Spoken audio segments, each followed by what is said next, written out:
Now for the top story tonight, reaction. Joining us from Washington, David Arkush, Director of Public Citizens Congress Watch Division. And here in the studio, Heather McGhee from the Demos organization, Left Living think tank. All right, let's go with Romney first. I mean, there's no difference between Mitt Romney and JFK, the Kennedy family. No difference, correct? The question here is, what policies is Romney actually supporting? I think where he's going to get into trouble is not how much money he has, but how much money he's contributing to our country in taxes. And that 15% rate, that is a lot lower than most Americans actually pay, is what's going to get him caught, particularly when he says he wants to keep it at that. Let's talk about that. Do you know what that 15% rate is all about? Do you understand that? Yeah, absolutely. It's about his capital gains. It's about, yeah. So ordinary income in Romney's tax bracket, taxed at 35%, right? Yeah.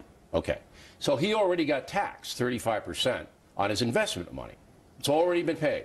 So then he invests it, all right, and he gets more money from the investment, in which he pays another 15% on top of the 35 of anything that he makes. And if he loses, he only can deduct $3,000 a year. So if he loses his investment $100,000, he loses 97. He can only deduct 3.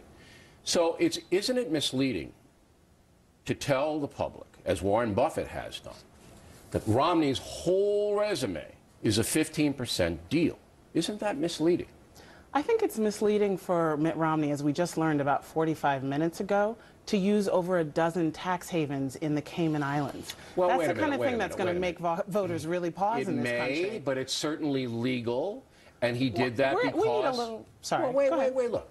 We need a little more from our president than just, this is what's legal. How about this is what's right? I mean, we've got millions of Americans who are suffering right now. And the question, they want their leader to say, you know what, I'm not going to try to do everything I can to make a buck for myself, to make a buck for investors. That might be a good point. But I don't think we're going to do the Cayman Island thing tonight until we understand exactly what it is. Now, Mr. Arkush, you see my point here about Mitt Romney. He paid his fair share, 35%, on the money he made when he was in the workforce. He got out of the workforce and he's living on his investments and paying another 15% on top of the 35. 1%, and I'm in that 1%, pay 37% of the income. And you're going to sit there and tell me I'm not paying my fair share? Come on. Well, I actually think you're mistaken about Mitt Romney. One of the things that's going on here is he's actually exploiting a tax loophole in paying only 15%. He didn't pay 35% on his original income. He got to treat ordinary income, which most people would pay a regular tax rate on, Did he do anything illegal? Did he do anything illegal, Mr. Arkush? Well, this gets to the point that... Yes or no? Did he do anything illegal? Oh, I don't know. Okay, he did not do anything illegal because he's been vetted by the Kennedy people when he ran for senator up in Massachusetts. He did not. Okay, number 2, he did pay 35% on his salary from Bain.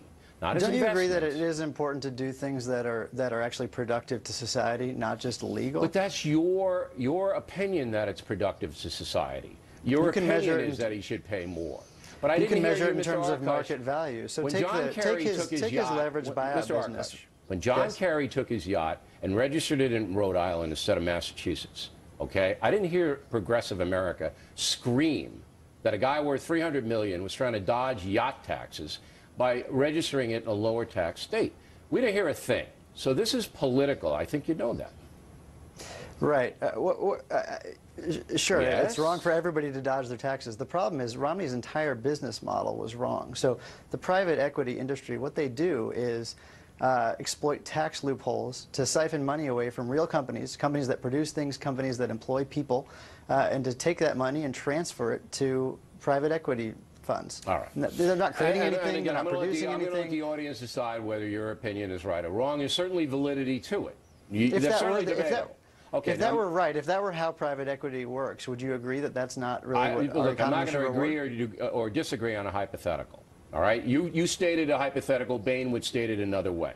Now, Ms. McGhee, you want the folks to have a better shot. That's basically what you want, correct? The regular folks, the working folks. You think they're getting shafted, right? I think we had a version of capitalism in this country that, frankly, I loved. The version of capitalism that we had in the mid-1940s to right before I was born, frankly, right before Reagan took office, built the greatest middle class this world has ever seen. And what was the linchpin of that capitalism? I think we had different values. We didn't say that the whole point was to amass as much wealth at the top and it'll finally somehow trickle down to people. That was a new idea in the 1980s. In the 1950s, 60s, and 70s, we said, you know what? Henry Ford said, I want to pay people enough that they can afford my products. I am for compassionate capitalism, but what would you tax me at the highest rate? What would you want from me out of my wallet to institute fair capitalism? What would you want me to pay? You know, I actually think this conversation about taxes No, I just want you to answer that question because we got to run anyway. Sure. What do you want me to pay? Well, it depends. I don't know what your income is, but I do think we need to raise... It's the highest bracket. I'm the highest bracket guy. What do you want? What percentage? I think it should be, I think there should be a much higher estate tax. Give me a percentage, please. Maybe in the mid-40s. And I think your kids should have to work. You know, I don't think they shouldn't get any of my money in inheritance. Exactly. Bill, how low do you think your taxes should be? How low do you think they should be? You know, look, what number would you put on it? I don't mind paying what I'm paying now. I'm not bitching about that, okay? But I don't believe it's freedom to confiscate my property after I die. We're going to continue the discussion. I think you're both good guests. Yeah. All right? Thank you. And we will continue it. Next